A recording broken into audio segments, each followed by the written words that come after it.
우리가 인생을 살아가면서 우리의 삶 속에서 세상 사람들이 누리는 많은 복들이 있습니다. 예를 든다면은 건강의 복이 있는가 하면은 장수하는 복이 있습니다. 또 그런가 하면은 세상의 부귀와 영화를 누리고 또 명성을 얻는 그런 복이 있습니다. 또 어떤 사람들은 가족의 복이 있고 자녀의 복이 있고 남편의 복이 있고 아내의 복이 있는 그런 삶을 살아가는 이들도 있습니다. 또 어떤 분들은 경제적인 여유가 있는 복을 누리기도 합니다. 그 세상에서 말하고 있는 많은 복들이 있습니다.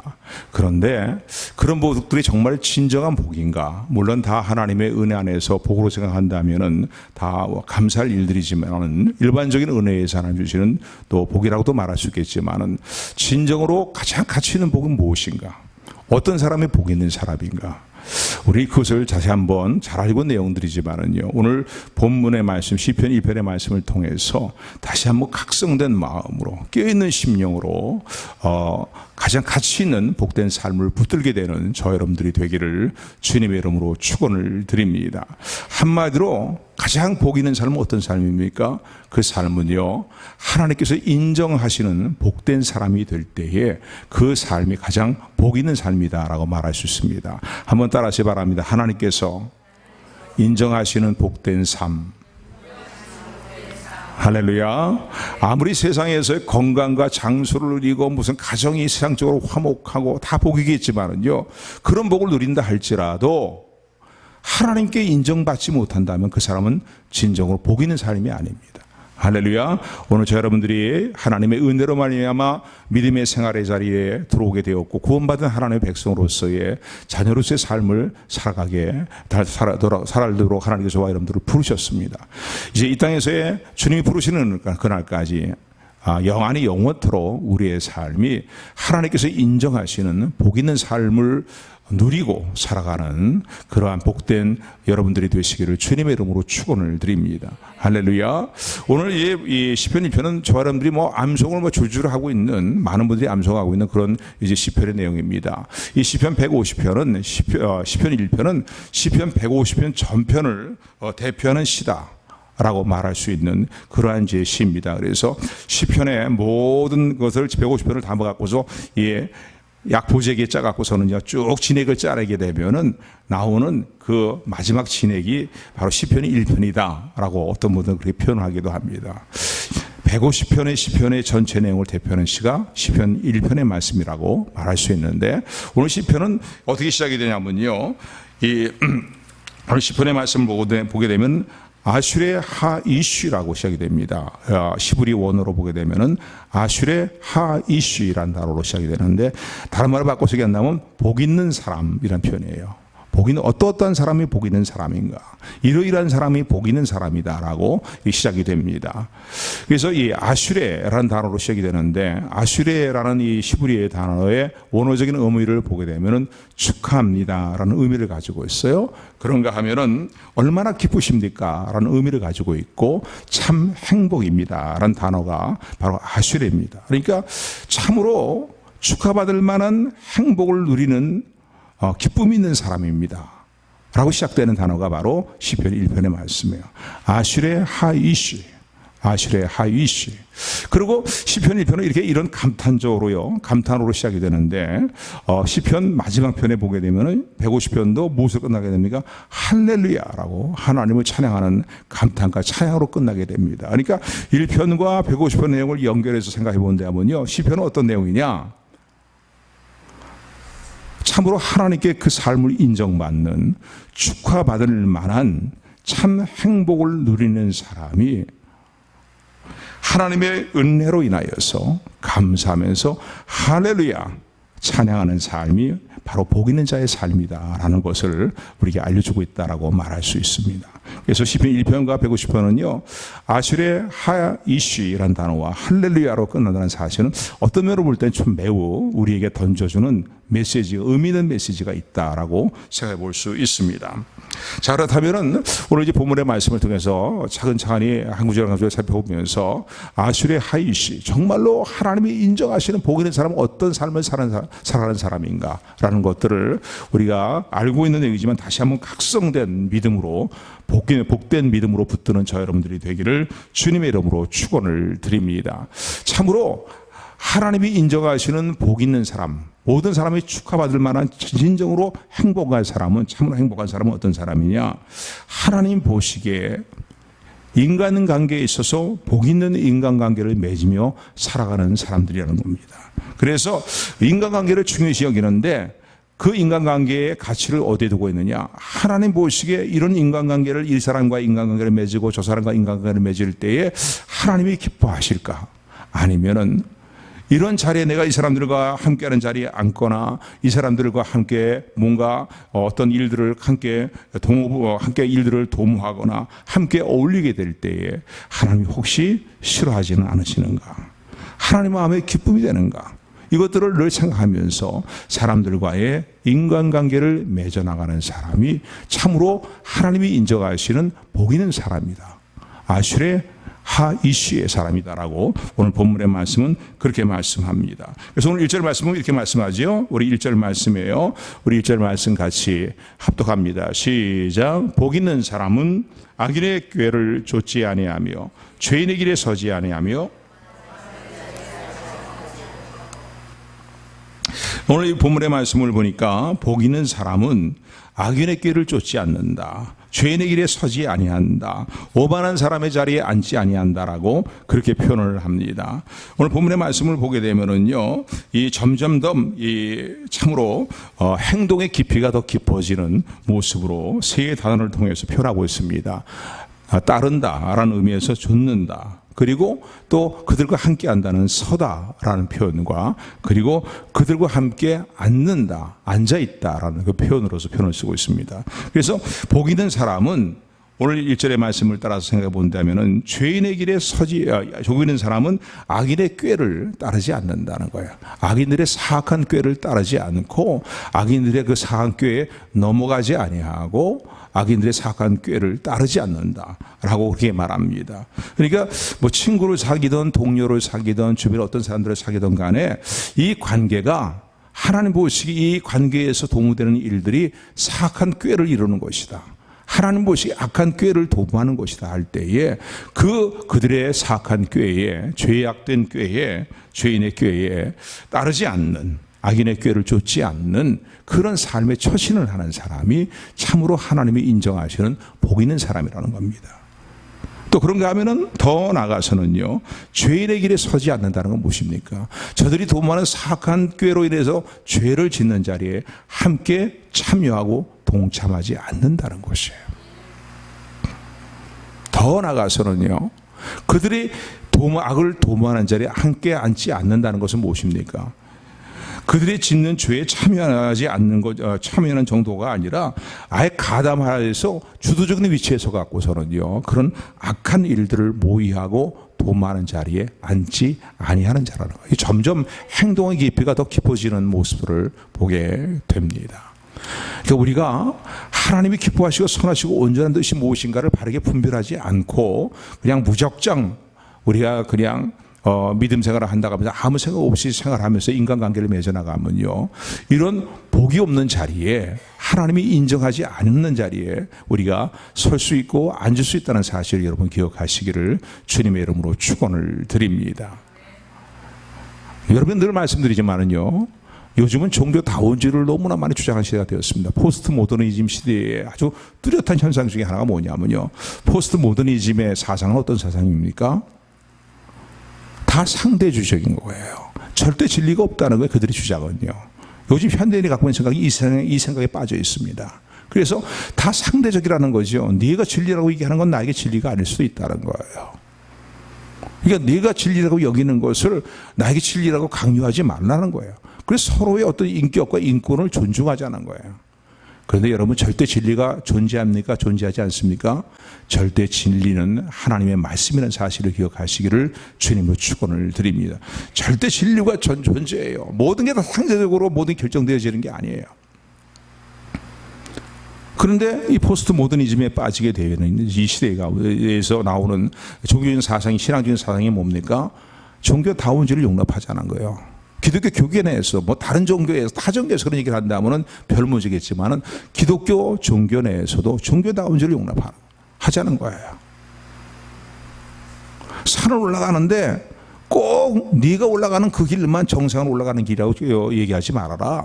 산을 올라가는데 다른 길도 많이 있다는 거예요. 이게 다른 종교를 통해서도 다 정상의 자리에 올라갈 수 있다는 걸 인정하자는 거예요. 제 인간적으로 볼 땐 참 그럴싸한 얘기입니다. 그렇죠? 인보적인 신앙에서 나오는 그런 주장들이죠. 우리에게는 절대 진리인 하나님 말씀이 있음을 기억하시는 저 여러분들에게 소원합니다. 요즘 보면 동성애 차별금지법을 합법화시키자, 법적으로 통과시키자라는 거야. 동성애주자들이 그냥 동성애를 하는 거, 그거 하나님의 죄악이지만은 그들을 계도하고 계몽하는 일을 하지 아니하고 그들의 어떤 형편이 그러니까 그들의 형편을 우리가 이해해야 된다. 이렇게 얘기하면서 계몽하고 계도할 생각을 하지 아니하고 그들의 편을 들어주고 그들의 주장들을 따라주고 그들이 주장하는 일들을 합법화시키자. 그것도 합법화시키자는 건 우리는 용납할 수 없는 이야기입니다. 이건 악인의 꾀를 따르는 것이고 인모주의 사상을 따르는 것이고 인모주의 생각을 따르는 것이고 또 그것을 동참하게 되면은 죄인의 길에 함께 서는 것이에요. 그러니까 자유주의 신학자들을 얘기하면요, 이걸 인정하고자 하는 그런 자들이 있어요. 종교다운지를 인정하고자 하는 목회자들도 많이 있고요. 그리고 그런 것을 따르는 신앙의 사람도 많이 있습니다. 그러나 우리가 분명히 여길 것은요, 복 있는 사람은 악인의 꾀를 따르지 아니하고 죄의 길에 함께 서지 아니한다는 거예요. 더 나아가서는요, 심지어는 이 악한 이들을 도모하는 자리에 서는 자들이 참 많다는 거예요. 저는 우리 한국 교회의 모습을 보면서 다 그런 건 아니에요. 그런데 참 한국 교회의 참 문제점 중에 하나가 뭐냐면, 오늘 우리가 함께 회개될 문제점 중에 하나가 뭐냐면요, 누구보다도 선하게 의롭게 사는 것 같은 목사들, 그런 발언을 하고 있던 신학자들 말이죠, 종교단체 지도자들 가운데 어떤 분들은요, 뭔가 다른 사람의 불의한 어떤 삶에 대해서는 도덕적으로 윤리적으로 부패한 삶에 대해서 비난하고 부정의 교회의 비리에 대해서 막 예리하게 말이죠, 그것을 비판하고 그걸 들춰내고 그렇게 얘기하는 그런 분들이, 그래서 그들을 볼 때는 참 겉으로 볼 때는 누구보다 성결하게 살고 의롭게 살고 청결하게 사는 것 같은 사람들이 왜 동성애에 대해서 한마디 얘기를 하지 않습니까?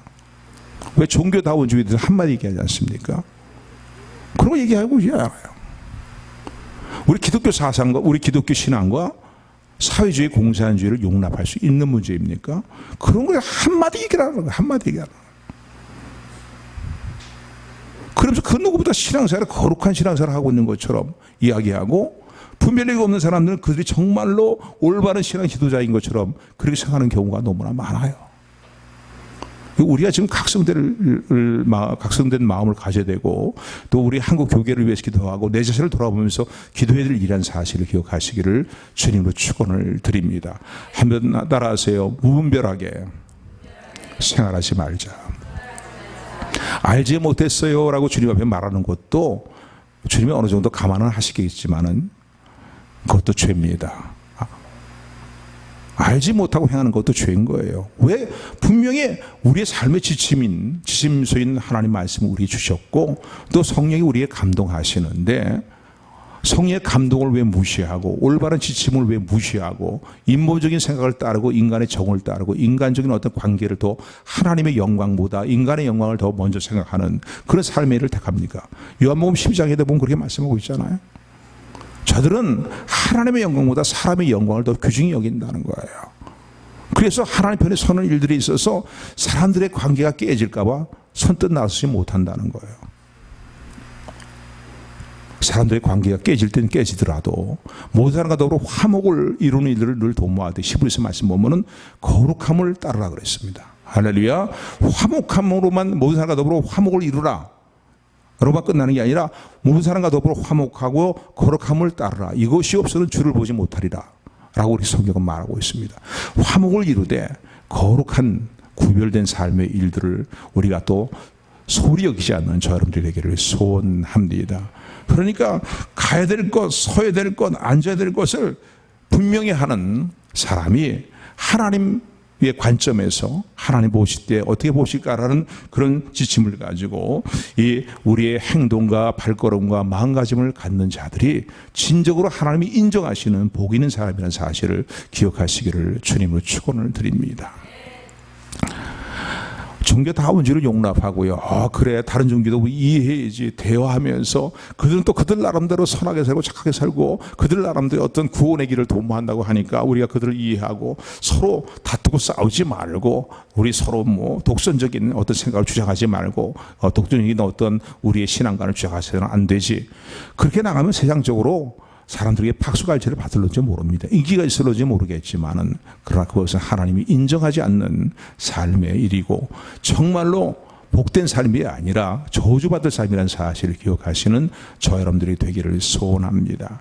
그래서 로마서 12장 1절 2절의 말씀을 보게 되면 이렇게 말합니다. 너희는 이 세대를 본받지 말고 마음을 새롭게 변화를 받아서 하나님이 기뻐하시고 선하시고 온전한 뜻이 무엇인지 분별하도록 하라는 거예요. 그리하여서 너희 몸을 너희 삶을 살아있는 제사로 하나님께 드리라고 말씀합니다.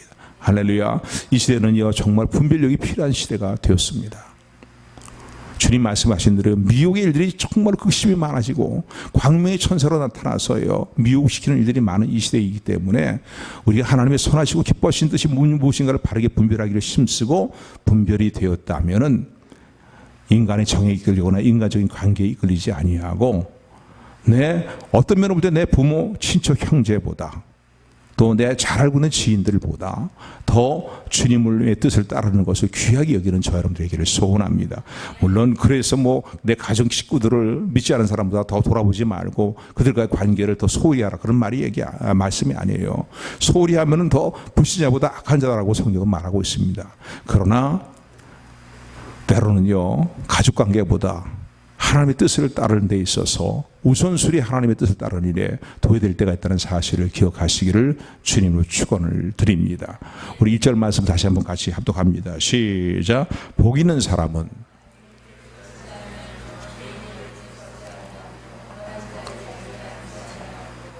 아멘. 이런 일이 참 많겠죠. 제가 큰 어떤 이슈되는 문제가 되는 그런 이제 것들만 먼저 말씀을 드렸는데 뭐 소소한 부분에도 이런 문제가 참 많습니다. 그렇죠? 하나님 보시기에 이게 악하다라면 따르지 말아야 되는 거예요. 참여하지 말아야 되는 거예요. 또 하나님 기뻐하시는 일이라면 적극적으로 따르고 도모하는 그러한 하나님 보시기에 복이 있는 우리의 모습이 되기를 다시 한번 주님 여러분 축원합니다. 두 번째, 하나님이 인정하시는 복이 있는 사람은 어떤 사람이냐? 아까 이미 좀 잠깐 말씀드렸지만은요, 오직 하나님의 말씀을 주야로 묵상하는 사람이라는 거예요. 오늘 2절의 말씀입니다. 우리 2절 말씀 같이 합독합니다. 시작. 오직 여호와의 율법을 즐거워하여. 아멘. 여기 오직이라는 단어가 어떻게 보면 상당히 중요한 의미라고 볼 수 있겠어요. 그죠? 하나님이 인정하시는 사람은 그들의 오직 삶의 지침을 어디에 두고 있다고요? 하나님 말씀에 두고 있다는 거예요. 왜 하나님 말씀을 율법을 묵상하고 하나님 말씀을 왜 묵상합니까? 구약 시대들은요, 뭐 구약 성경밖에 없으니까 율법의 말씀들 이런 말씀들이니까요. 물론 거기에도 복음의 내용들이 포함되어 있지만 깊은 부분이 포함되어 있지만은요. 그러니까 하나님의 말씀을 깊이 묵상한다는 거예요. 오직 그러니까 어디에 골몰하느냐? 하나님 말씀에 골몰하며 살아가는 사람들이라는 거예요. 여호와의 말씀은 내 가는 인생길에 빛이요 등불이다 말이에요. 시편 119편의 말씀 그렇게 고백하고 있잖아요. 그렇기 때문에 하나님의 말씀을 오직 묵상하고 연구하고 살피고 주야로 그 말씀을 묵상하는 가운데 그 말씀을 행하기를 힘쓰는 사람이 묵상하는 이유는 뭡니까? 행하기 위해서거든요. 머리에 지식만 쌓는 것이 아니라 행하기 위해서 그 말씀을 주야로 묵상하는 자들이 복 있는 사람들이라는 거예요. 세상적으로 학벌이 학벌이 굉장히 높은 학벌을 갖고 있는 사람, 그런 복 있는 사람 아닙니다. 오히려 어떤 면으로 볼 때는요, 전도서의 말씀 보면은 솔로몬이 모든 학문을 다 통찰하고 연구한 사람 아닙니까? 그가 지은 시위시라든가 말이죠, 아가서라든가 말이에요, 잠언서라든가 이런 내용들을 보게 되면은 많은 내용들을 그런 깊은 공부를 한 분이에요. 그런데 맨 마지막에 결국은 전도서 하는 얘기가 뭐냐면요, 많은 학문을 공부하는 것이 사람의 머리만 복잡하게 만든다는 거예요. 공부하지 말라는 얘기 아니에요. 그러나 정말 중요한 문제는 뭐냐면요, 오직 무엇에 골몰하며 살아가는 것이 복 있는 사람이냐? 하나님의 말씀에 골몰하며 살아가는 사람이라는 거예요. 하나님, 내가 어떻게 살아야 될까요? 나의 갈 길을 인도해 주세요. 성령님의 감동과 하나님의 말씀으로 내 갈 길을 지도해 주세요. 이끌어 주세요. 성령께서 말씀에 따라서 살아갈 수 있도록 감동해 주세요. 가르쳐 주세요. 이끌어 주세요.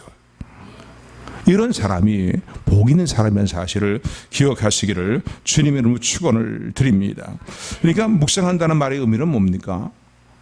되새김질한다라는 의미를 가지고 있어요. 하나님의 말씀을 바르게 깨닫고 말씀을 늘 마음판에 새기는 삶을 살아가기 위해서는 우리에게 절대적으로 요구되는 것이 뭡니까? 말씀을 되새김질하는 삶을 살아가는 것이에요. 여러분, 지난주에 아멘하며 즐겁게 받아들였던 말씀들을 지금 기억하십니까? 아멘? 그럼 복 있는 사람이에요. 할렐루야. 그러니까 하나님 말씀을 한번 듣는 것으로 딱 듣고서는 오늘은 좀 설교 잘하네. 오늘 설교가 좀 별로네. 별로 마음이 와닿지 않네. 그러고 끝나버리면 아무 소용이 없다는 거예요. 여기서 유창하게 전하는 하나님 말씀이든 유창하지 못하게 전하는 말씀이든 그 말씀이 하나님의 말씀이라면요, 아멘을 일단 받았으면은 마음판에 새겨서 또 되새김질하고 되새김질해야 된다는 거예요. 자꾸 되씹을 때 어떻게 합니까? 더 단물이 나오고 말이죠. 더 소화가 잘 되는 것처럼 말이죠. 하나님의 말씀을 날마다 상고하는 거, 묵상하는 것은 곧 되새김질하는 것이라는 사실을 여러분 기억하시기를 주님으로 축원을 드립니다. 그래서 이 사도행전 17장 11절의 말씀 보게 되면은 이렇게 이런 말씀이 기록되어 있어요. 베레아 교회 지역에 있는 교회의 사람들의 신앙생활에 몸이 될 수 있는 모습을 우리에게 소개하고 있는데, 대교회 성도들보다 하나님 말씀으로 이 바울이 말씀을 증거할 때 사람의 말로 받지 않고 데살로니가 지역에 있는 교회 사람들은요, 하나님 말씀을 받는 복 있는 모습이 되었다는 거예요. 그런데 그보다 더 복 있고 더 신사적이라고 베레아 지역에 있는 교회 성도들에 대해서 이제 말하기를 사도행전 10장에 보게 되면 저들은 하나님의 말씀을 날마다 상고하는 삶을 살았다는 거예요. 그 말씀의 의미를 바르게 알기 위해서, 또 정말 이것이 성경의 하나님의 뜻에 부합된 바로 올바른 말씀인가를 바르게 깨닫기 위해서, 그리고 말씀대로 살기 위해서 날마다 성경을 상고했다고 그렇게 기록이 되어 있습니다. 오늘 저 여러분들의 하나님 말씀을 받는 마음의 자세가, 또 말씀을 상고하고 묵상하는 마음의 자세가 데살로니가 성도 같은 하나님의 말씀으로 증거되는 말씀을 받는 저 여러분들이 되기를 소원합니다. 성경의 모든 말씀을 하나님의 말씀으로 받는 저 여러분들이 되기를 주님으로 축원을 드립니다. 강단에서 증거되는 말씀이 하나님의 말씀이 아닌 것은 아멘으로 받을 필요 없어요. 뭐 우스갯소리는 그냥 우스갯소리로 받아 넘기면 받고 그냥 끝나버리면 되는 거예요. 그러나 잘 전하든 못 전하든 그것이 하나님의 말씀이라면은, 성경의 말씀이라면은 아멘으로 받을 수 있는 저 여러분들이 되기를 소원하며, 베레아 지역의 교회 지역의 교회 성도들처럼 그 말씀이 정말 그런가를 상고하고 마음밤에 새기고 되새김질하는 삶의 일들을 소홀히 하지 않는 저 여러분들이 되기를 주님의 이름으로 축원합니다. 할렐루야. 여호와의 말씀을 즐거워해서 오직 그 말씀을 즐거이 상고하고 묵상하고 그 말씀으로 행하기 힘쓰는 삶을 살아가는 사람들이 복 있는 사람들이라는 거예요. 하나님께서요, 모세의 후계자로서 여호수아가 이제 세워지게 될 때에, 여호수아의 입장에서 볼 때는요, 모세와 자신을 비교해 보면 너무나 신앙의 연륜으로 보거나 하나님의 종으로서의 사역을 보거나 여러 가지 볼 때 너무나 모든 모세가 이룬 역사, 자신의 모습을 비교해 볼 때 너무나 부족하기 짝이 없는 그러한 모습으로 이제 모세에 이어서 이스라엘 백성들을 이끌어 나갈 영적인 지도자로, 영도자로 그가 세워지게 됩니다.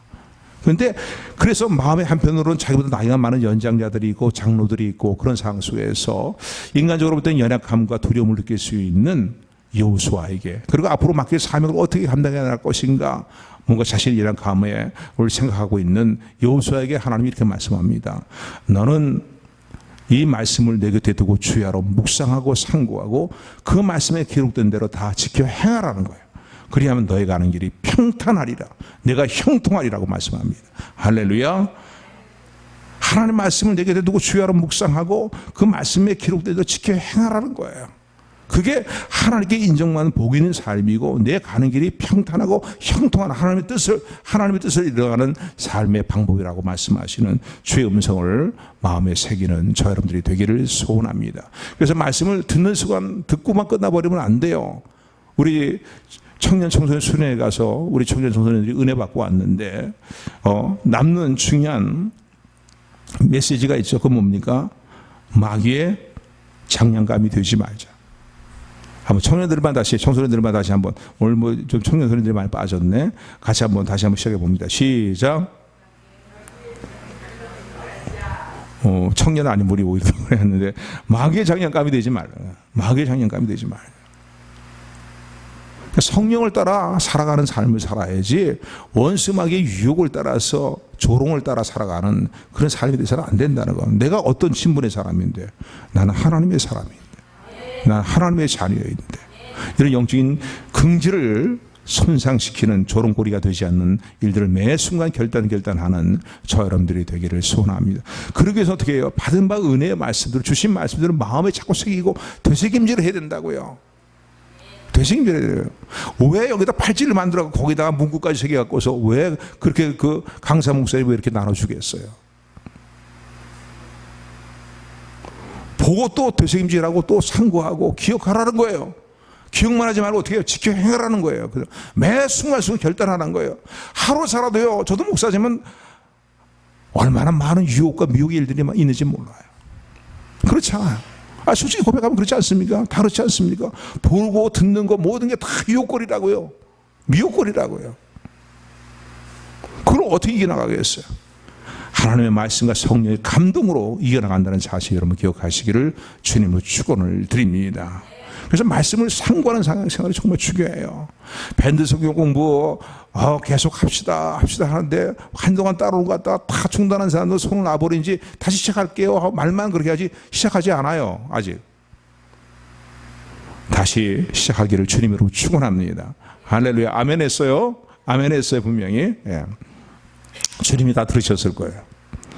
이제 꼼짝없이 안 할 수 없겠죠. 하셔야 돼요. 근데 강제로 하기는 보다는 마지못해 하는 것보다는 하나님께 인정받는 복이 된 삶을 살기 위해서 말씀을 묵상하고 상고하고 지켜 행하는 일들을 결단하는 저 여러분들이 되기를 주님의 이름으로 축원을 드립니다. 구약시대 때 하나님께 제사를 드릴 때 하나님은요 제물을 정해주셨어요. 제물에 대한 규정을 주셨어요. 아무 제물이나 내가 원하는 대로 막 갖다가 하나님께 드리는 게 아니었어요. 그런데 그 제물 규정 가운데 많은 육축이 있지만은요 되새김질하지 아니하는 육축은 제물로 드리지 말라라고 말씀을 하셨어요. 소와 양은요 되새김질을 하는 육축입니다. 그래서 이런 제물들을요 하나님 앞에 제물로 드려야 될 것을 먹은 바 꼴을 소라든가 이런 것도 되새김질하잖아요. 되새김질하는 것들을 제물로 하나님께 드리라고 말씀하셨어요. 이런 말씀의 의미를 좀 깊이 생각하면 이런 적용을 우리에게 할 수 있습니다. 오늘 우리가 하나님의 말씀을 되새김질하는 상고하는 삶을 살지 않는다면은 그냥 듣고 한순간에 듣고 뱉어버리거나 잊어버린 삶이 돼버리고 마면은 하나님이 기뻐하시는 살아있는 제사로 우리의 삶을 하나님께 제물로 드릴 수 없다는 사실입니다. 할렐루야, 할렐루야. 정말 하나님께 쓰임받고 하나님의 기뻐하시는 일들을 위하여 살아가는 삶을 살기를 소원하십니까? 그렇다면 여러분 제발 하나님의 말씀을 늘 상고하고 오직 여호와의 율법을 즐거워하여 그 말씀을 주야로 묵상하는 삶을 소홀히 하지 않는 저 여러분들이 되기를 주님으로 축원을 드립니다. 할렐루야.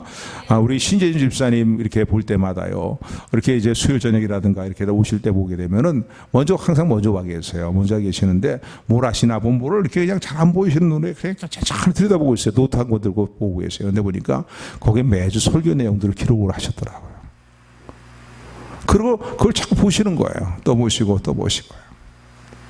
요즘은 뭐 이제 그 노트에 거 기록하세요라고 하면은 요즘 시대가 어떤 시대인데 말이죠. 그런데 노트에 기록을 하시든지 아니면 여러분 뭐 핸드폰에 저장 메모리 공간에 저장을 하시든지 해서 아니면은 친절하게 또 밴드에 우리 김수리 집사님 요약해서 올려드리기도 하잖아요. 그죠? 근데 남이 올려주는 거 요약해서 올리는 것보다 여러분들이 요약해서 보는 게 더 쉽게 기억이 나고요. 마음에 새겨집니다. 할렐루야. 그러니까 하나님의 말씀을 아니면 성경을 펼치고서요.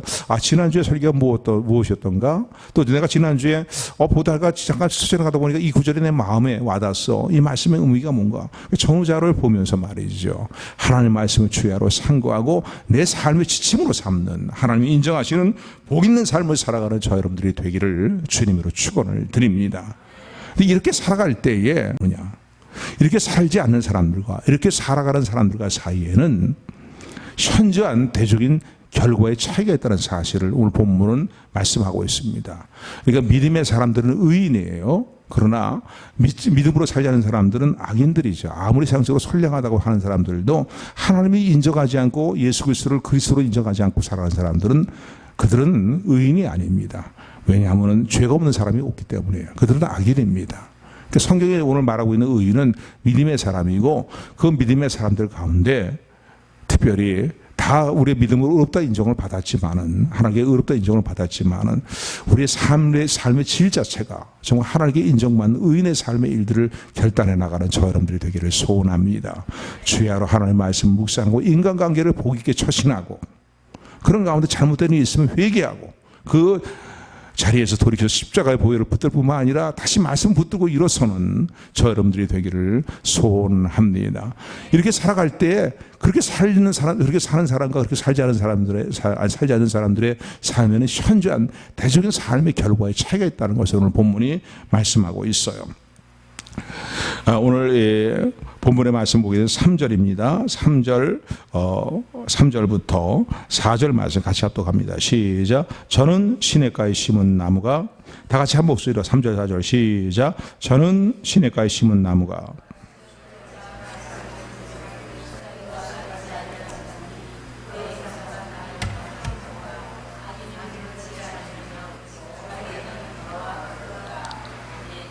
아멘. 여기 보니까 여호와의 말씀을 주야로 묵상하며 삶의 지침으로 삼고 살아가는 사람들, 또 그리고 그 말씀과 성령의 감동의 뜻을 따라서 인간관계를 하나님 보시기에 바르게 처신하며 살아가는 사람들, 이들에게는 그 신앙생활의 열매가 있다는 거예요.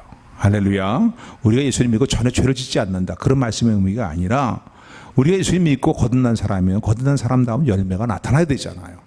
그게 행함이 없는 믿음은 죽은 믿음이라는 말씀이에요. 우리 행함으로 구원받는 게 아니라 은혜로 구원받고 믿음으로 구원을 받았는데, 은혜와 믿음으로 구원받은 사람들에게 있어서는 거기에 따르는 행함에 있는 열매들이 나타나게 돼 있다는 거예요. 도덕적으로 윤리적으로 다 완벽해진다, 그런 말씀이 아니에요. 그 믿음에 따르는 열매들이 있다는 거죠. 잘못했을 때 주님의 십자가의 보혈을 붙들고 진정으로 정말 가슴을 찢는 회개를 하는 열매들, 또 주님의 뜻대로 다시 살겠다, 바르게 살겠다 다시 일어서는 그 신앙의 열매들, 또 자기를 부인하고 때로는 하나님 기뻐하시는 삶의 열매를 맺어나가는 삶의 열매들, 충성의 열매, 기도의 열매, 헌신의 열매 말이, 순종의 열매 말이, 이런 열매들이 일어나게 된다는 거예요. 할렐루야. 그러니까 복 있는 하나님이 인정하는 믿음의 사람들은요, 그 삶의 모습이 신학계에 심은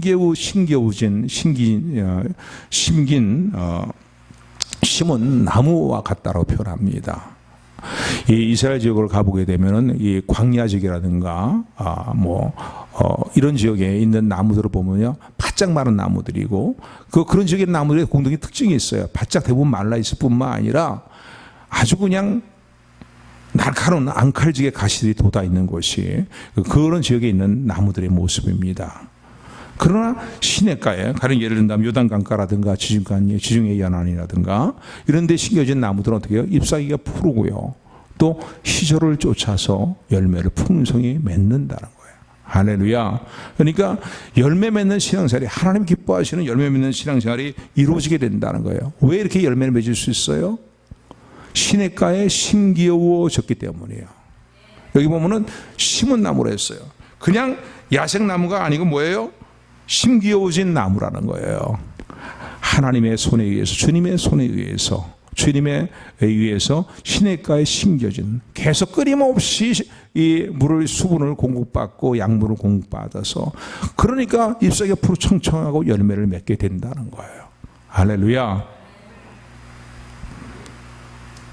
오늘 저 여러분들이요, 하나님의 정원에 신기어진 나무다라고 이렇게 표현하는 이 표현을 정말 감사함으로 받으는 저 여러분들 되기를 소원합니다.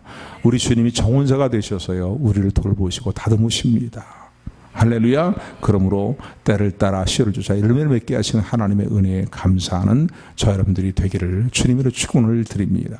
목회자 입장에서 볼 때도 그래요. 우리 성도의 모습을 보면서 어떤 행동들, 어떤 일들의 모습을 보게 될 때 참 어떤 때는요 매우 마음에 감동이 되거나 그런 어떤 행동들의 모습을 볼 때가 있어요.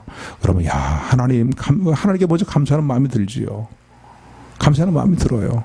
하나님 기뻐하시는 신앙의 열매들이 나타나니 얼마나 감사한지요. 할렐루야. 열매 맺지 못하는 나무가 아니라 시냇가에 신기우진 나무와 같이 열매를 맺게 하시니 감사드립니다. 할렐루야. 그런데 하나님께 인정받지 못하는 사람은 세상적으로 아무리 박수갈채를 받고 세상의 부귀영화와 명성을 누린다 할지라도 그 사람의 삶은 하나님 기뻐하신 열매를 맺지 못한다는 거예요. 할렐루야. 왜요? 시냇가에 신기우진 나무가 아니니까 그렇다는 거예요. 그래서 그들에게 주어지는 열매 맺기뿐만 아니라 주어지는 결과는 너무나 다르다는 사실이죠. 오늘 5절, 6절 말씀에 열매를 맺지 못하는 것만 끝나는 게 아니라 5절, 6절에 보니까 그들은 하나님의 심판을 견디지 못하는 자리에 떨어지고 만다는 겁니다. 5절, 6절 말씀이에요. 우리 5절, 6절 말씀 같이 합독합니다. 시작. 그러므로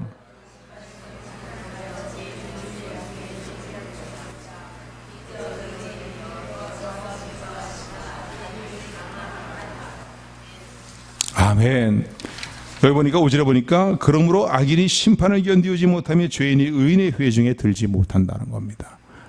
여러분 하나님이 침묵하고 계시는 것 같지만요 하나님은 분명히 살아계십니다. 믿으십니까? 아멘. 아멘 하셔야 돼요. 누가 뭐라든 걸 믿는 사람들은요 하늘이 두 쪽 나는 목에 칼이 들어와도 오늘 저 여러분들이 하나님께서 은혜를 주시고 믿음을 더 굳건히 세워주셔서 어떤 상황에서도 하나님은 분명히 살아계십니다. 우리의 구주가 되신 하나님은 살아계십니다. 스데반 집사가 돌에 맞아 순교하면서도 영안의 눈이 열리니까요 보라 하늘문이 열리고 예수님께서 인자가 하나님 보좌 옆에 서서 나를 지켜보고 계신다고 그리고 외치면서 장렬하게 말이지요 복되게 순교한 것처럼 말이에요. 그런 믿음을 지켜나갈 수 있는 저 여러분들 되기를 주님의 이름으로 축원합니다. 축원합니다. 사람들은요 심판의 자리에 이르지 않는다는 거예요. 할렐루야. 심판의 모든 정죄를 넘어서게 된다는 거죠. 물론 우리의 행위로 인해서 이루어지는 것은 아니에요. 오직 예수 그리스도를 믿는 믿음으로만 이루어지는 일들입니다. 그런데 그 은혜로 구원받은 믿음은 반드시 말씀을 묵상하고 하나님 보시기에 모든 인간관계에서 바르게 처신하는 다 좋은 게 좋은 것이 아니라고요. 화목함과 거룩함이 병행되어야 된단 말이에요. 할렐루야. 그 일을 통해서 정말 주님을 기쁘시게 하는 삶이 이루어지게 되기를 주님의 이름으로 축원을 드립니다. 아슐의 하이시 이러이러한 사람은 복이 있느니라 라고 시작하시는 오늘 시편의 말씀을 마음에 새기면서 오늘 저 여러분들이 하나님의 말씀과 성령의 감동을 따라 행하는 삶의 일들을 매 순간순간 결단함으로 말미암아서 하나님께 인정받는 그리고 하나님께서 기뻐하시는 열매가 풍성히 있는 더 많은 열매를 맺도록 끊임없이 은혜 위에 은혜를 더하시는 주님의 역사를 주님의 임재를 체험하며 살아가는 복 있는 성도들이 다 되시기를 주님으로 축원합니다. 축원합니다. 은혜 하나님